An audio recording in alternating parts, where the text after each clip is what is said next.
Welcome and welcome back to theZeinabk YouTube channel. Today I'm going to be talking to you all about New Year's resolution. I came up with about 7 tips to help you maintain your goals, maintain them throughout the year, keep momentum, and finish out the year strong. So I hope that you guys enjoy the tips that I have to offer, and if you have any questions or comments, please leave them below. With all that being said, let's get started. Tip number 1 is write your goals out. Making a list helps. I actually like to create vision boards, and I'm going to show you one of mine. I've been doing this for almost a decade now, and this is the one that I did for last year. You can't see my face, but I'll show you from this angle. And I didn't put a date on it. Usually I'll put like 2015, 2016 for the date. But I didn't put a date on it because this is actually something that I want to keep going for a couple of years. But I'll probably create another vision board because I really like them. And I put this near my bed. And every night when I go to bed and every day when I wake up, I look at it, kind of look at some of the goals that I have set for myself and kind of reflect on how far I've come with it. So tip number 1, write down your goals or create a vision board, something to help you. I know some people will actually take pictures and put them up on their wall. You know yourself better than anyone else. Find what you feel you'll naturally fall to. Number 2 is create some type of system of accountability, and that can be having an accountability partner or a cheerleader in your corner. Depending on what your goal is, it does help to have somebody else there kind of cheering you on. Even if you fall back, you can talk to them. They create a safe space for you. So I would definitely recommend having that person, and it can be your parents, a sibling, one of your best friends, your spouse, your partner, whomever, somebody that you can say, hey, look, can I just talk to you about what it is that I want to accomplish this year? And if you see me falling off, don't scold me, but just kind of give me some words of encouragement. On the flip side of that, I want to say part B, if you feel like you do well without somebody having to verbally challenge you, then don't necessarily get a partner, but create something else that will help you, that will encourage you to go back on your goals. It could be like a reminder on your phone that goes off on a daily basis and it says, hey, did you work out today? Or you could create reminders that share like daily devotionals, or just reading a book that's a daily devotional. Regardless of what it is, make sure you have something that's going to hold you accountable. Number 3, journal your progress. This can be in a written journal, or it could be a video journal like what I have here. But the point is to have some reflection on how your resolutions are going. Write down any hardships that you're experiencing.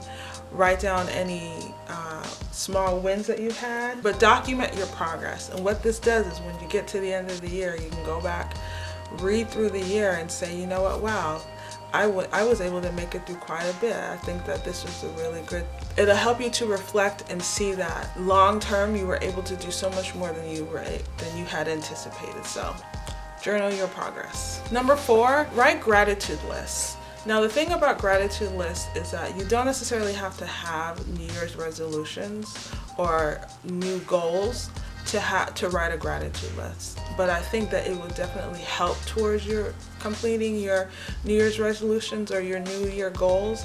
And the reason why I say that is gratitude list allows you, it creates a space for you where you can reflect and see the things that are going really well in your life, and that actually gives you, I call it a periodic positive aspect on life. It just says to you, you know what, this is what went well and I'm really grateful for that. And my experience with gratitude lists is that when I do them and I go back and I reflect on what I'm grateful for, the things that are not working out don't seem that bad. They don't seem like, my life seems less negative. I feel less down because I know that something is going really well. So I definitely would encourage you all to write gratitude lists. Even if you don't have New Year's resolutions, writing gratitude lists is just a great habit to have. The next tip is create spiritual balance in your life. So I'm a Muslim and I believe in God, and there are various religions in our world. And I'm not telling anybody what they should and should not believe in, but I am saying that having a space where you can reconnect with the Lord, if you believe in God, or higher being, or whomever you or whatever you believe in, will allow you to release some of the pressures that you put on yourself to accomplish your goals. Because the reality is that despite what most people think, we can't survive in this world without not just other people, but in my opinion, something greater and higher than us. For me, I believe it's Allah subhanahu wa ta'ala. So create a space for yourself where you can reconnect. For me, I pray 5 times a day. I also try to say du'as throughout the day, or dhikr, which is kind of like a form of meditation. You can meditate if you like. If you have spiritual groups that you belong to, make sure that you attend those. If you go to church or synagogue, you know, try to go to your Sabbath service. If not every Sabbath day, at least a couple times a month or once a month. Something that's going to center you so that you're able to focus and not be overwhelmed by everything that's just going on around us.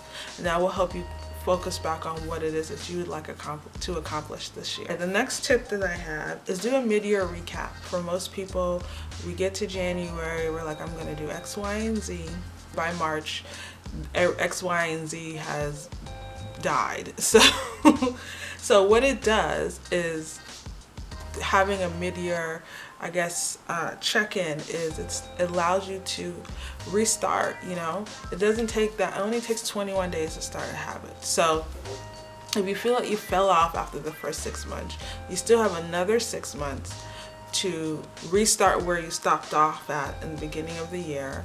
And if it even allows you a place where you can maybe restructure your goals or create new goals based on what you've experienced in the first 6 months of the year. So the tip is have a mid-year recap. My last and final tip is remember that you're a human being. And the reason why I say that is sometimes when we set goals for ourselves, regardless if they're New Year's resolutions or just general life goals, is that we also create expectations to ourselves that are unrealistic to what we're truly able to accomplish. And I'm not saying that to say that we are not capable of accomplishing great things, but I think we add an extra added pressure that just makes the process so much more harder than it needs to be. And I think at the end of the day, with accomplishing our goals, it's more about the journey than it is about being able to check something off. It's about where I came from, what I went through, and what I was able to accomplish. And that's the most important thing that you have to remember when you're writing your goals. It's not about, hey, I'm gonna lose 15 pounds in 3 months. It's about, hey, I'm gonna create a new and healthy lifestyle for myself. And I'm going to have some ups and downs while I'm going through it, but I'm going to know through reflecting through this whole experience that I am a strong person and I'm capable of accomplishing great things because I was able to make it through, you know, these past 3 months and accomplish my goal of losing 15 pounds. Again, remember that you're a human being. Focus on the journey and less about the final goal. Okay, and that's it. I'm going to probably list some more tips on my blog, theZeinabk.com, so please make sure you check that out. I'll have the link below in the description box.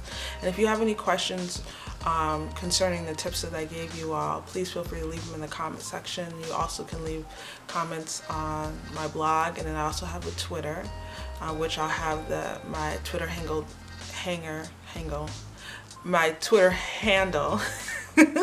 below in the description box as well, so you can tweet me some questions if you have any questions. So, and I just want to say I'm not an expert, I'm not a trained psychologist, even though I did go to grad school and studied counseling. A lot of the advice and feedback that I give is mainly just from experiences and opportunities that I've received, people I've met who've been able to enlighten me and educate me on things, and just overall life experience. So, you know, if you are experiencing anything that you feel like is really, really hard for you to deal with on your own, and you know, listening to videos or reading books or watching TV shows is not helping you, then I definitely encourage you to get and seek professional help. There's nothing wrong with that, and there are people there for that reason. So I just wanted to just add that to the end of the video. But I appreciate you all spending time with me and allowing me to give you all these tips. I hope I'm able to help, you know, maybe just one person. That'll help me, give me a sense of accomplishment. And that's all. You all have a blessed day, and I will see you soon. Peace and blessings.